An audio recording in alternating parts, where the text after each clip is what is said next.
Good morning, everyone. Welcome to the class on derivatives. We are studying the concept of derivative because we are studying the subject called risk management and derivative. The subject is very important subject for Bangalore University students. We have done so far a chapter called risk analysis on capital budgeting, where we understood the perspective of risk based on capital budgeting framework.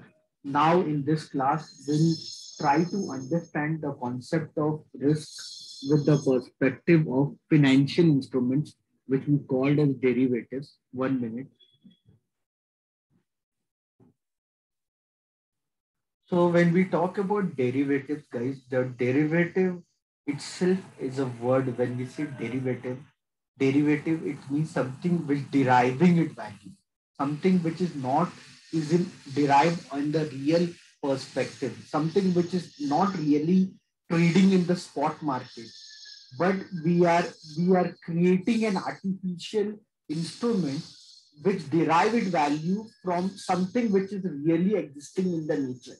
So when we say derivatives, so how to define derivatives? So derivatives, actually no one knows the history of derivative, since how long the individuals, either they are farmer or trader or businessman, they're using derivative as an instrument.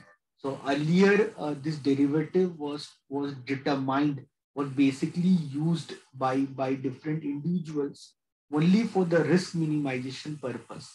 Okay, so why, sir? How risk minimization can happen through derivative? What risk we are talking about, sir? The risk management, what you are teaching, what kind of risk we are talking about here? So that risk, what I'm talking about, is the price risk. Right? So the price risk, you know that price is basically determined by demand and supply. So if demand is more than supply, the price will increase. If the supply is more than the demand, the price will decrease. So basically, price as a factor, the price of the underlying asset, the price as a factor is very important, is very significant factor when we talk about transaction. So whenever there's a transaction gonna happen, there's a buyer, there's a seller.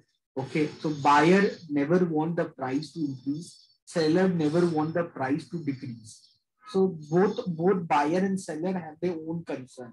Buyer will never want the price of the underlying asset which he want to buy should increase, and seller never want that the price what the seller want to sell, the good what the seller want to sell, seller never want it price to decrease. Okay, so what, how then derivative help us, sir? I understood, sir, what you are talking about. You are talking about price risk. Okay, sir, I understood whatever you said. You said that we studied microeconomics, macroeconomics. There we studied about demand supply curve. We understood how the price of an underlying asset or a commodity get impact because of change in demand and supply. So you'll say, okay, then as a buyer, what is our perspective? That also we can understand. As a seller, what is our perspective? That also we can understand. But again, the question comes, sir. What is that question? The question is that, sir, how and why we are studying this subject, and how this altogether this science of derivative came in picture. So actually, no one knows this concept of derivative when it came in picture from the ancient time, from the time we as a social animal are interacting with each other. We are doing some form of transaction. Either it was earlier barter system kind of transaction, or it become multilateral of any form of transaction when the currency came in picture. So initially there was nothing called currency. Okay, so people used to trade on stones. So they used to trade like commodities on the basis of stone. So imagine there's a group of people in the society assumed assume that these many stones mean this much. So they determined the relative reference of each commodity in the term of stones. And then what normally used to happen whenever there's a less possibility of barter system, people instead of trading commodities among themselves, they started trading stones. Okay, assuming that the stone, one unit of the stone represent some value of the commodity. I hope you're understanding. So that way, this concept of currency came in picture. Okay, so this the that all these things works on the mutual convention that we all believe on the piece of stone in that period of time.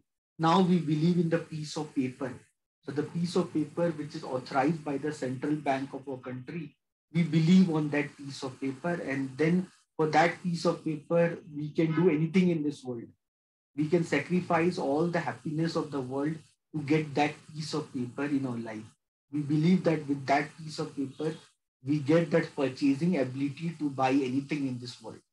So that only works on the trust, that only works on the belief that we all will use that piece of paper for transaction.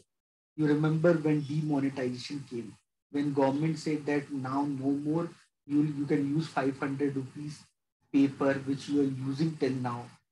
Okay, so then what happened? Then after next day, that paper where 500 was written, which was like somewhat yellow green in color, it means nothing. People were simply dumping that paper. Okay, those who can't go and exchange with bank. So yeah, I hope you are understanding the concept. So we all have a risk, and so now the risk can be different forms of risk are there. When we study risk management, there are a lot of perspectives through which we can study the risk. But here, the primarily the risk what I'm talking in the term of derivatives. I'm talking a term where there's a buyer, there's a seller. Okay, buyer have a concern that the price of the commodity which he want to buy in the future, it maybe price will increase. And seller have the concern that the price of the commodity which the seller want to sell in the future, it it price may decrease. Okay, I hope you know that. You at least as a normal individual, we have a certain understanding about the future. No? We have little bit understanding, right? So understanding about what? Understanding about, suppose Kishore marriage is there next year. Kishore marriage is there. So when the marriage time will come, that time Kishore will need lot of gold, because Kishore want to give his wife, his future wife, lot of gold. That time Kishore will need lot of gold to give to his wife. And that time, if Kishore will go and buy gold, maybe whatever would be the price at that time, Kishore will pay that much and Kishore will get the gold and he'll give to his wife. That will as simple as possible. There's no problem with that. Only thing, Kishore should have lot of money. Imagine if Kishore is a normal individual, then what would be the tension of Kishore? Why Kishore is so thin? Why Kishore is so thin? It's not because Kishore eat very less. It's not because Kishore study a lot. He don't get time to eat. It's not because Kishore uh, do not play or he don't go gym. It's only because Kishore is only worried about his marriage. So here, because Kishore is only worried about his marriage, he's thinking about how he can make sure that he get the required commodity what he want in the future, because as you know that the price of gold is increasing day by day. The price is increasing day by day, and how with that increase in the price of gold, Kishore could able to buy the gold. I don't know what is the present price of gold. Anyone knows? Priyanka must be aware about how much is the present price of gold. Or Vijay Dashmi can tell us the present price of gold. So what is the price of gold today? So if I say the price of gold is around 49,520 is today price of gold. Okay, it went 5 days before, it was around 50,000. Today is little bit less. It is 49,000 something. Okay. So in India, the gold trade in gram. In abroad, in foreign countries, the gold trade in ounce. So price of gold in, if I say in international market, that would be 1,500, $1,600 per ounce. Price of gold in maybe in New York. I'll get in ounce. Ounce is a unit of the measurement which we normally use for gold and all. So you can see that value, that much 1 ounce equal to that much dollar. Okay, so bullions. So we gold when trade, we trade in bullions or gold bar. All we'll trade in this form. I want to see the price here. So price of gold is around $1,800 per ounce. Okay, unit also is very important. So if you see the unit, I hope you're understanding. Ask, bid and ask. Bid is the price at which we ready to buy the commodity. Ask is the value at which you're ready to sell the commodity. I hope you're understanding. You have done all this thing in portfolio management. The meaning of the word bid, the meaning of the word ask. Okay, so you can see gold price per ounce. It is $1,800 per ounce. After the end of Second World War, when Bretton Woods Agreement was signed, that time it was determined that the value of gold, 1 ounce of the value of gold to be equal to $35. Imagine after Second World War, if anyone would have bought certain kg or certain ounce of gold, imagine at $35, now the value is $1,800. Imagine how much return you would have made. Think like that. So they've given you the value in gram also, all that. So you should know the relation between 1 ounce is equal to how much gram. You should know the ounce, 1 ounce is equal to how much gram. So 1 ounce of gold, 1 ounce in gram. That is around 28 gram. So for your general knowledge, please make sure you know this. And so now Kishore is having concern that the price of gold should not increase. Right now, 10 gram of gold is around 49,000 rupees. Okay. Kishore, marriage is there after 1 year, not today. So like the way the price is increasing, so definitely after 1 year, the price of the gold definitely more than 49,000. Everyone agree with me? Yes or no? Tell me, yes or no?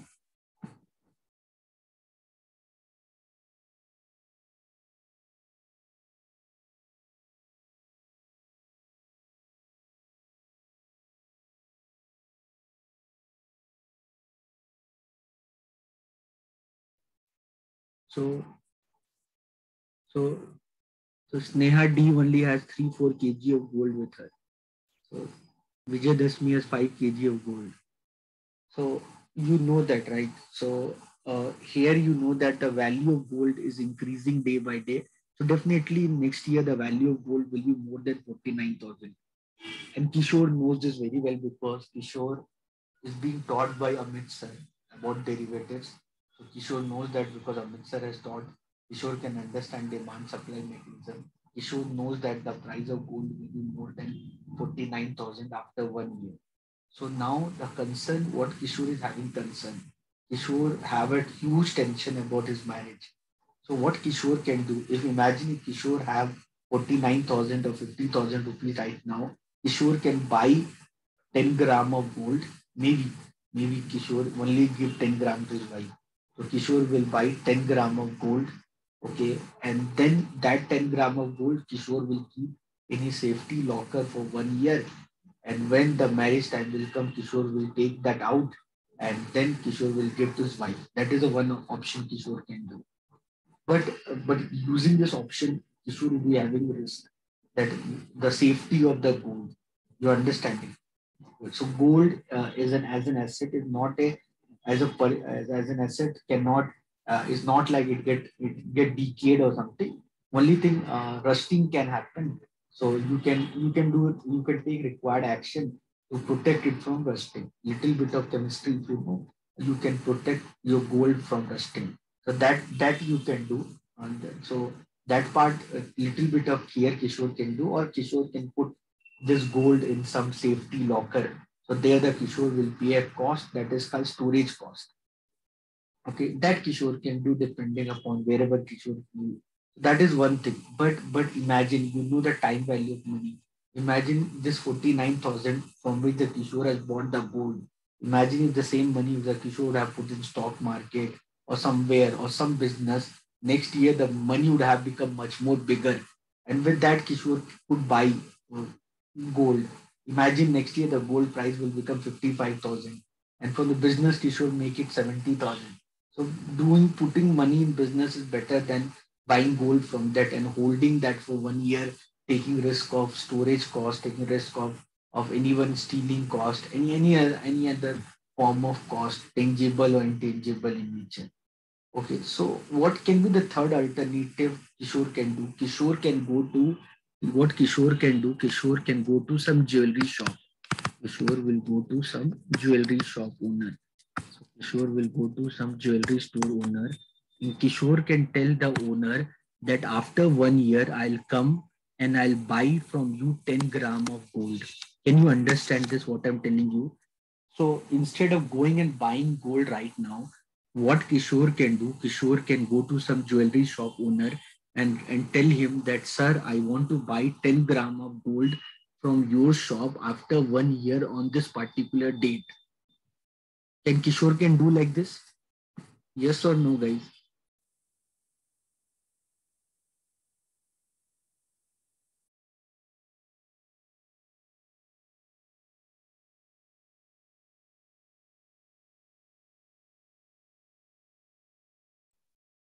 So Kishore, so Kishore can go to some jewelry shop and tell the jewelry shop owner that, sir, after 1 year, I'll come to your shop and I'll buy 10 gram of gold.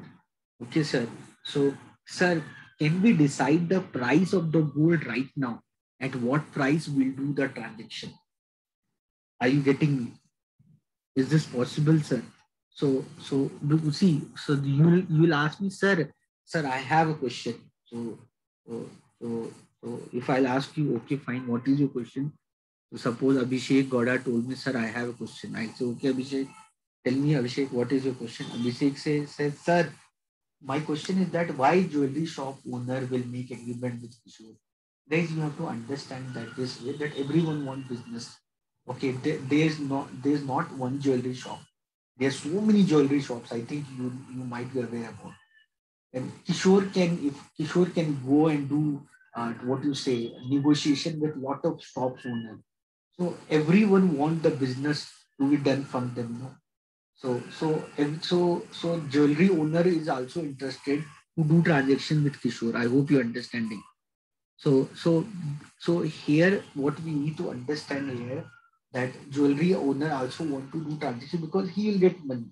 Because we know that we believe that the gold price will increase. From traditionally we are doing like this.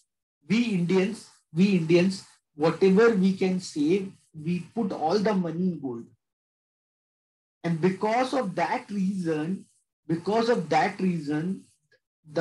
we use gold always for investment purpose beyond the consumption purpose. I hope you're understanding. The commodity, what you see, guys, commodity, what you see, every commodity around us, its value is determined based upon demand and supply. Every commodity, what we see around us, the value of that commodity is determined based upon demand and supply. Gold, silver, platinum, they have limited industrial use.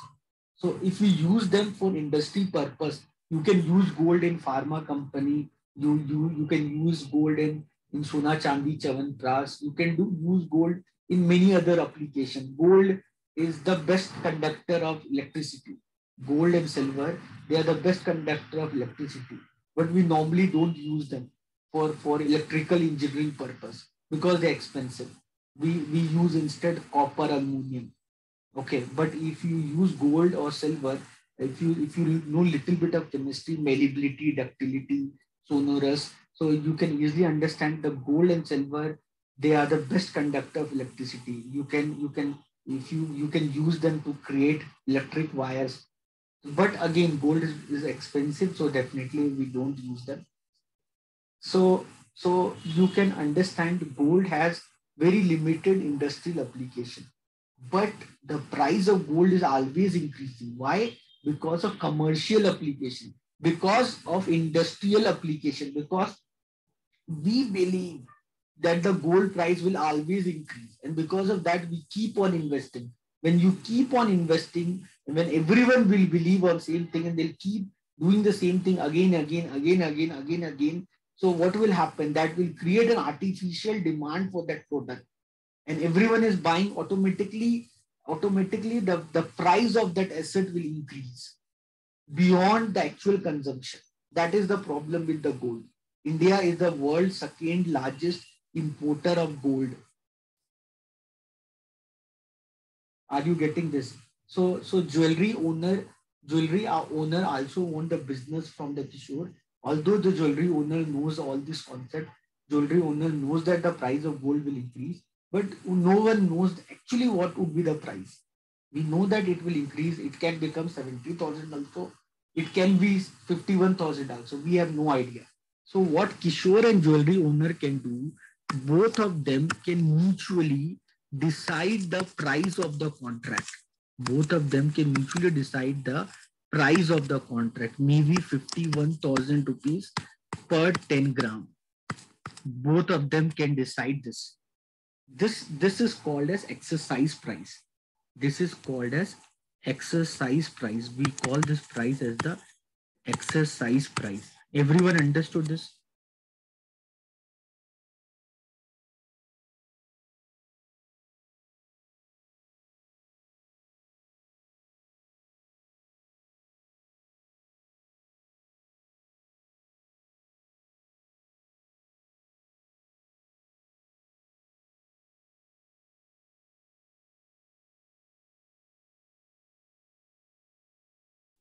This we called as exercise price. So exercise price is the,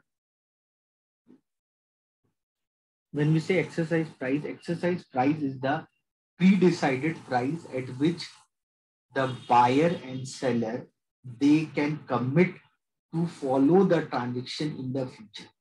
Are you getting me? So when we talk about derivatives, guys, so when we talk about derivative, derivative is basically a form of transaction. Derivative is basically a form of transaction which will be done in the future. Derivative is basically, it is a form of transaction which will be done future based on the present determined condition. Based on the present determined condition. Based on the present determined condition. So based on the present determined condition, based upon the present determined condition, if we pre-decide the terms of the contract, okay, if we pre-decide the terms of the contract, and based upon that pre-decided terms of the contract, if we follow the transaction in the future, where we decided the price at which we'll do the transaction, where we decided the volume of the transaction, okay, everything is pre-decided, and then based upon these pre-decided terms, if we follow the transaction on a given particular date, which is called the expiration date of the contract, this form of transaction is called derivative. Okay, so when we say derivative, derivative as an instrument, they derive their value. Derivative is an instrument, they derive their value, from some underlying asset. They derive their value from some underlying asset. From some underlying assets. So what are underlying assets? Here, your underlying asset in case of Kishore is gold. So your underlying asset can be gold, it can be stock, it can be bullion, it can be commodity, it can be anything. So it depends on what asset you're talking about, the terms of the contract. Based on what assets you're talking about, the terms of the contract, that asset is called as underlying asset. I hope you are understanding this. So the Kishore and the jewelry owner, what they can do, they can prefix the price, they can fix the price. On that fixed price, they will do transaction after 1 year. After 1 year, Kishore will come to shop. Kishore will pay 51,000 rupees per 10 gram. How many gram he want to buy, he'll pay that much money, and the jewelry owner will give him, based on that, he'll give him the gold. And this form of transaction involve physical delivery. So I hope you understood this. This is the example of derivative contract. Okay, so no one actually knows the history of derivative, from how long the people are actually using derivative. But initially it was used where the underlying assets used to be only the commodities. So earlier the derivative was only there in the name of commodity derivative. I hope you can understand this. Earlier, when we look into the history of derivative, so earlier the derivative existence was there only with the commodity derivative.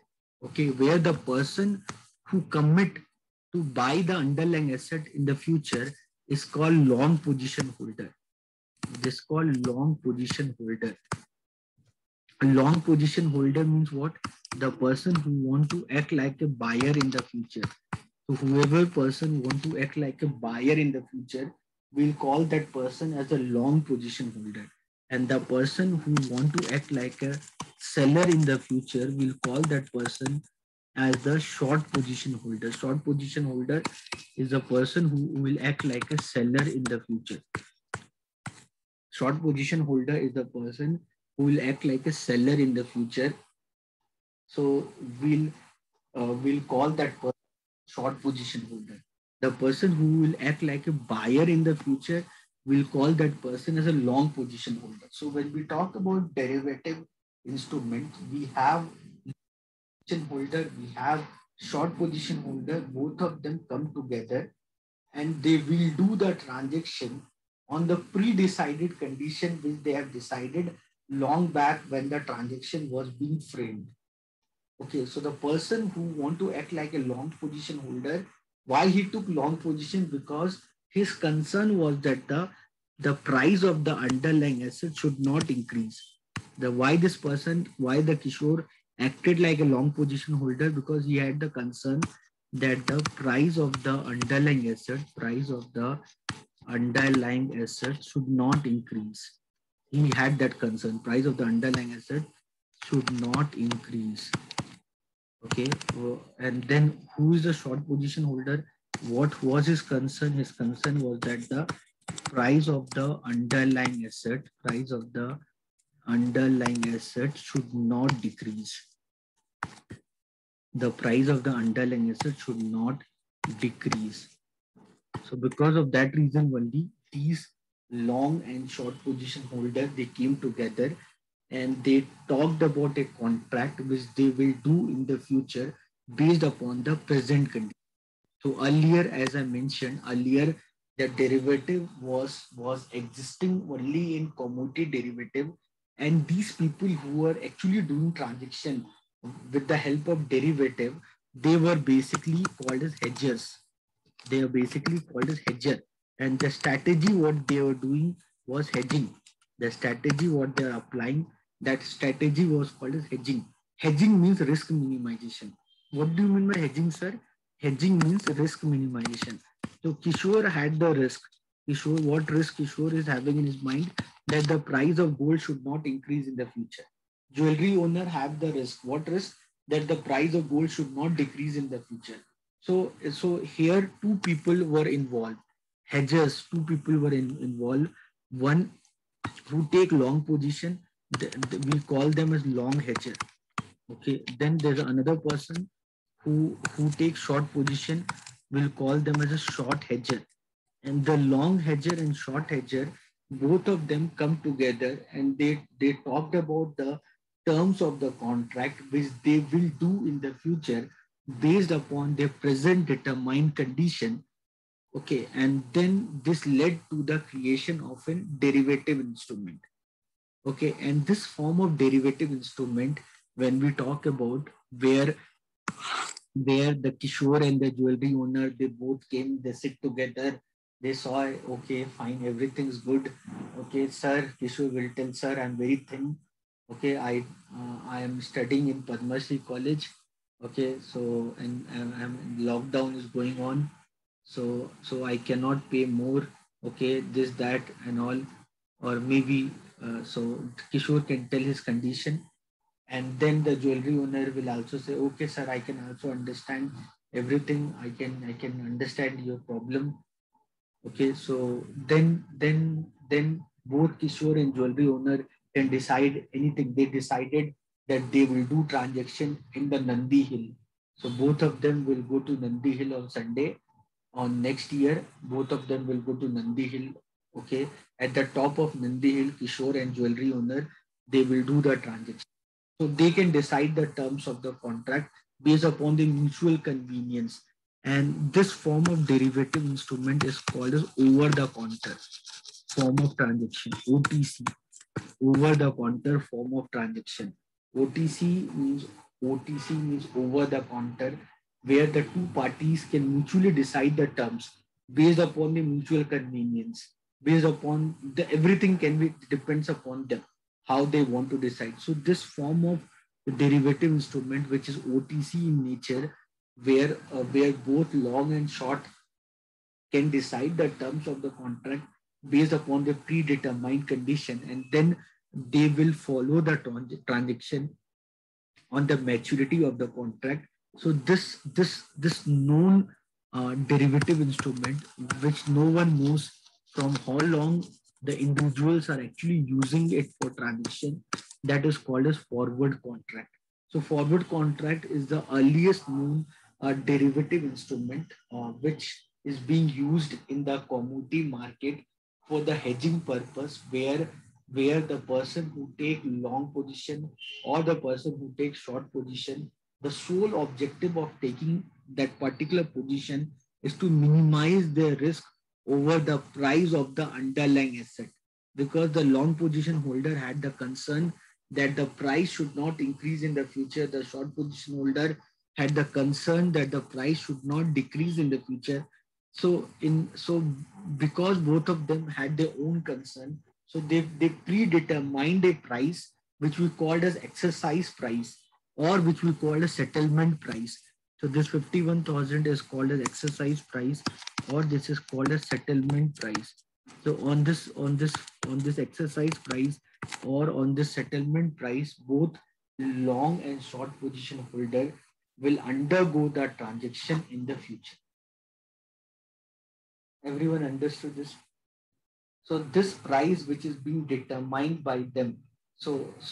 This price is called exercise price or settlement price. So no matter what happens after 1 year, three things can happen. So after 1 year, three things can happen. After 1 year, they decided that they will do transaction of 51,000 rupees per 10 gram. So after 1 year, the time to expiration was 1 year. So after 1 year, three things can happen.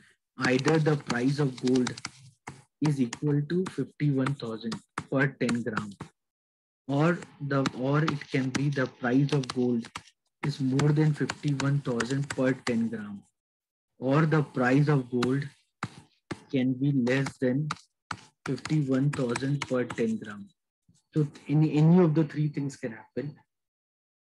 So if the price of gold remain at 51,000 rupees for 10 gram, so both of them will say, oh yeah, we are like a god. We already predicted the price of the gold before only, and so this good only. There's no problem. Whatever has there will do transaction. So because both of them agreed to do transaction, they'll do transaction. What else can happen? It can happen that the price of gold can be more than 51,000. So imagine if the price of gold become more than 51,000 rupees. Now at this time, the Kishore would be very happy because Kishore has predicted this. Kishore knew that this can happen because Kishore got the training from Amit sir. Kishore knew that this is gonna happen, and because of that reason, only the Kishore has done this derivative transaction. So now, if the price of gold is 54 or 55 or 57, doesn't matter. Kishore has committed to buy gold at 51, so Kishore will buy at 51. So if the in the market, if it's 55 or 56, that's not the Kishore problem. Jewelry owner committed him that he'll give him gold at 51,000. So he have to give him gold at 51,000. Now the jewelry owner would be very lost. He would be very he would be very sad. He would be thinking why not he studied from Amit sir. So if he would have studied from risk management from Amit sir, he would have known that the price of gold would be 51,000, and then he would have made some profit by not entering the transaction with Kishore. Now Kishore would be very happy because he has done his training from Amit sir. So Kishore has prefixed the price at 51,000. Right now, maybe the price is 55,000. So what Kishore can do, Kishore can act like a speculator. Instead of acting like a hedger, Kishore can also act like a speculator, where Kishore will buy gold from him at 51,000 rupees, which he already committed. He pay 51,000, get the gold. Same gold, if Kishore will go and sell in the market, he'll get 55,000. Maybe 55,000 would be the price at that day in the spot market. I hope you are getting it. Hedgers don't use that their underlying asset for any commercial purpose, for transaction, for investment purpose.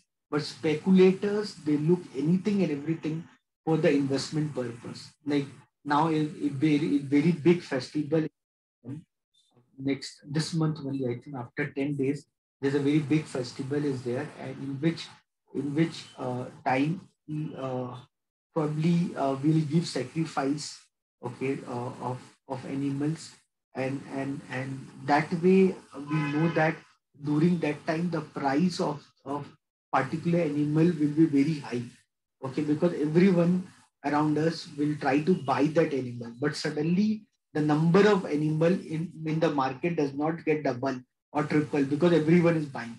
Animals number will remain the same, but we suddenly the demand will come for that animal in the market where everyone will run away to buy that animal. So automatically what will happen, if the demand will be more, automatically the price will increase. The price of that animal in the local market will increase. You are getting me? So if you are a hedger, if you actually belong to the particular religious, uh, so you definitely have to buy that animal. Okay, uh, but there are few people who look this opportunity for the investment purpose. So they can go to commodity derivative market, and then they can start taking positions on the derivatives of that particular animals.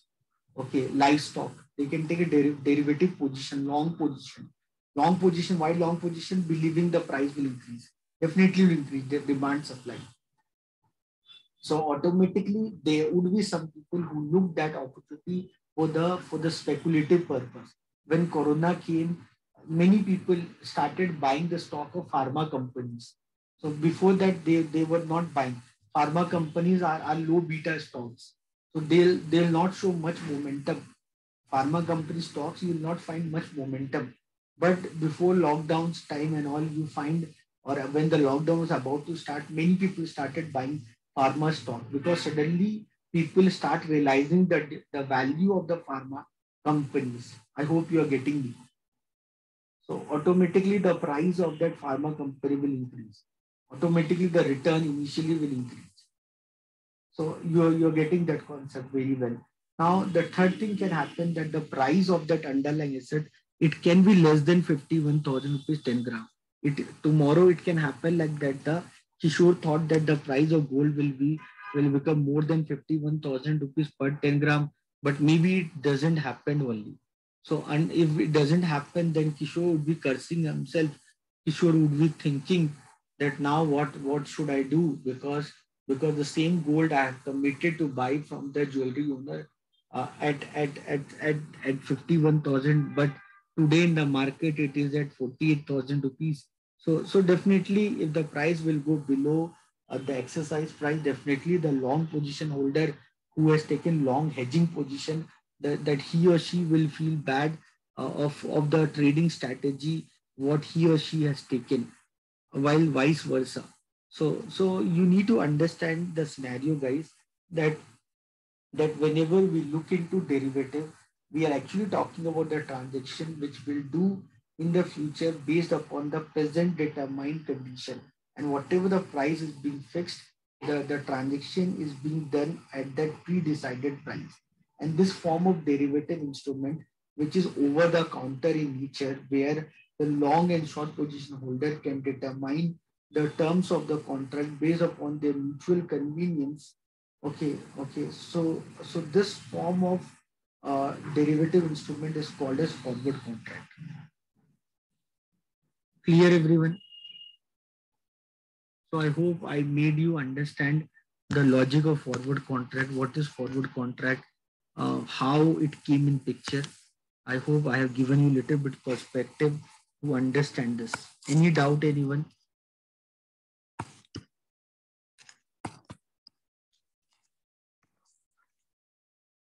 So this much we'll do today. We'll continue tomorrow.